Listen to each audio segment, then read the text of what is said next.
Is Kundalini sexual energy? This is a question I get a lot in my DMs and from my students. And with all of the information you maybe have read online about Kundalini, it can be difficult to really conceptualize it and understand it. So I'm going to go and explain this a bit deeper so that your mind has something to digest on this topic. So sexual practices are one of the most potent ways to move Kundalini energy. And how I experience it in my body when I am in more intimate settings, the sexual energy that's in the space, it can really ramp up Kundalini. And so that's why a lot of different tantric practices are associated with it. There's many different ways that we can move this energy with a partner, that we can cultivate it, that we can direct it, that we can get into much higher planes and be channeling higher dimensional energies through sacred sexuality practices. But I do not think that sexual energy exactly equals Kundalini energy. For example, people can be very sexual and still not have their Kundalini awakened. So that's why it feels like, okay, the Kundalini energy is like the gas and sex is like a match. So when you put the two together, it's this big explosion of energy in the body, but it's not exactly the same thing. I find that people use a lot of these different terms to describe it based on what their own personal experience and personal relationship is to the energy. So, for example, you have words like cosmic energy, serpentine energy, source energy, feminine energy, sexual energy.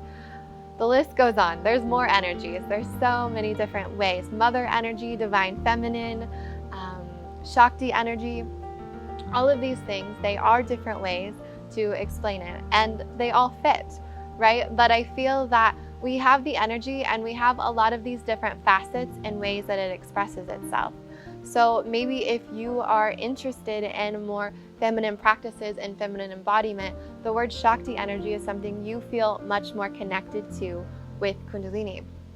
If you are very multidimensional and you feel very connected to different cosmic things or galactic sources, you might feel that just using the word source energy or cosmic energy are ways that suit more of your perspective on Kundalini. So it has all of these different facets of itself.